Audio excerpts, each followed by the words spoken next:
नमस्कार दोस्तों, वॉक पे चर्चा में आप सबका स्वागत। क्विट इंडिया मूवमेंट की एनिवर्सरी थी और कल एक सिंपल सी बात बोली मोदी जी ने कि 3 चीज़ों को भारत छोड़ना है: भ्रष्टाचार को, परिवारवाद को और तुष्टीकरण को। अगर ये 3 चीज़ें भारत छोड़ देती हैं तो इससे जुड़ी समस्याएं जो हैं वो भी भारत से जाती है। और ये चीज़ हमें देखनी पड़ेगी, समझनी पड़ेगी कि mission build back better Bharat जब हम बोलते हैं या एक भारत श्रेष्ठ भारत बोलते हैं, उसके लिए जो हमारी समस्या है उस रास्ते को पाने के लिए वो क्या है। भ्रष्टाचार तो ऑब्वियसली है, जिसके ऊपर सरकार सिस्टमैटिक तरीके से लगी हुई है। इंडिविजुअल अटैक्स से ज़्यादा लॉ इन्फोर्समेंट लीगली रास्ते जहाँ से लोग पैसे बनाते हैं उनको बंद करते हुए चलते जा रहे हैं, जिसका रीज़न है कि इतनी छटपटाहट है कि, और बार बार मैं बोलता हूँ कि अगर 50,000 करोड़ रुपया, 1 लाख करोड़ रुपया लोगों के खातों में पहुँचा है तो खुशी की बात ये नहीं है कि ये पैसा पहुँचा है, वो तो है ही। सोचने की बात ये है कि ये 1 लाख करोड़ रुपया, लाखों करोड़ों रुपया किसकी जेबों में जा रहा था इतने सालों तक। अगर देश आत्मनिर्भर बना है, नेट इंपोर्टर से नेट एक्सपोर्टर बनता जा रहा है डिफेंस इक्विपमेंट में, तो ये पैसा किसकी जेब में जा रहा था? सवाल ये है। और ये भ्रष्टाचार है जिसको कि तोड़ना है। तुष्टीकरण की राजनीति का क्या होता है हम सब देखते ही हैं। हर इंसान जो इस देश में रहता है वो इस देश का समान नागरिक है, लेकिन अगर किसी नागरिक वर्ग को दूसरे से ज़्यादा तरजीह देते हो, पॉलिटिकल बैंक, वोट बैंक की तरह यूज़ करते हो,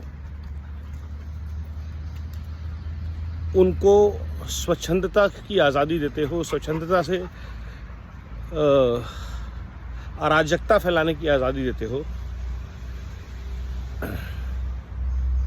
भ्रष्टाचार में, रेप में, दंगों में लिप्त होने की आज़ादी देते हो, वो तुष्टीकरण है।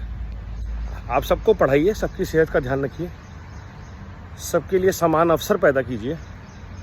कहीं किसी को ऑब्जेक्शन नहीं है, किसी धर्म, किसी जाति पे कोई ऑब्जेक्शन नहीं है। लेकिन अगर किसी वर्ग विशेष को वोट बैंक की तरह यूज़ किया जाएगा और उसके ऊपर राजनीति की जाएगी तो वो तुष्टीकरण कहलाएगा। और तीसरी सबसे बड़ी जड़ जो इन दोनों चीज़ों को सबसे ज़्यादा ड्राइव करती है वो है परिवारवाद। भारत की राजनीति रजवाड़ों के बाद परिवारों के पास आ गई और द परिवार्स are the new royal families, और ये हम सब जगह हर राज्य में देख रहे हैं। उससे सबसे बड़ा नुकसान होता है मेरिटोक्रेसी बेस्ड सिस्टम्स का।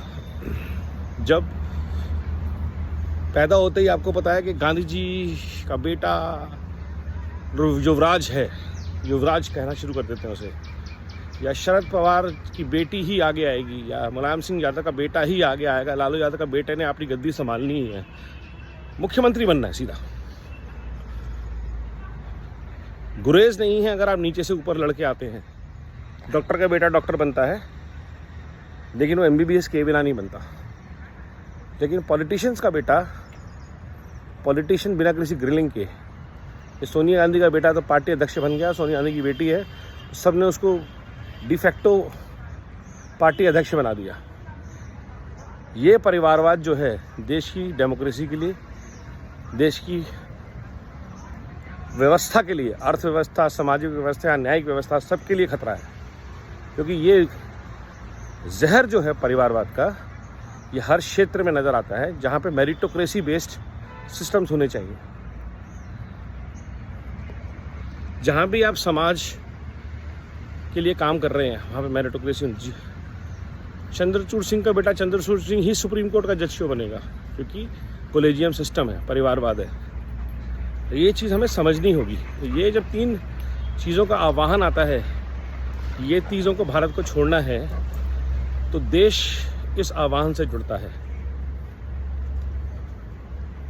वक्त आया है कि जब भारत जुड़ रहा है build back better Bharat mission से, तो इन चीज़ों के खिलाफ, इनको प्रमोट करने वाले लोगों के खिलाफ सारा भारत एकजुट हो, चाहे वो I.N.D.I.A हो या कोई फेक गांधी जो झूठे नरेटिव चलाते हों। कल का ड्रामा आपने देख ही लिया, मेरी माता को मार दिया, भारत माता को मार दिया। किसने भारत माता का कत्ल किया 47 में, 84 में, 75 में, हम सब जानते हैं। और बार बार करते हैं ये लोग, भ्रष्टाचार से, परिवारवाद से। इनको कोई मणिपुर से मतलब नहीं है, इनको कोई नू मेवात के मुसलमानों से, सिखों से, किसी से कोई मतलब नहीं है। ये भ्रष्ट लोग हैं। इनका एक ही मंत्र है, लूट, झूठ और फूट। ये तीन, एक नहीं तीन शब्दों से जुड़ा एक मंत्र है, लूट, झूठ और फूट। हमें इससे बचना होगा और एक भारत श्रेष्ठ भारत के मंत्र से, बिल्ड बैक बेटर भारत के मंत्र से, मिशन से जुड़ना होगा, रोज जुड़ना होगा। वंदे भारत।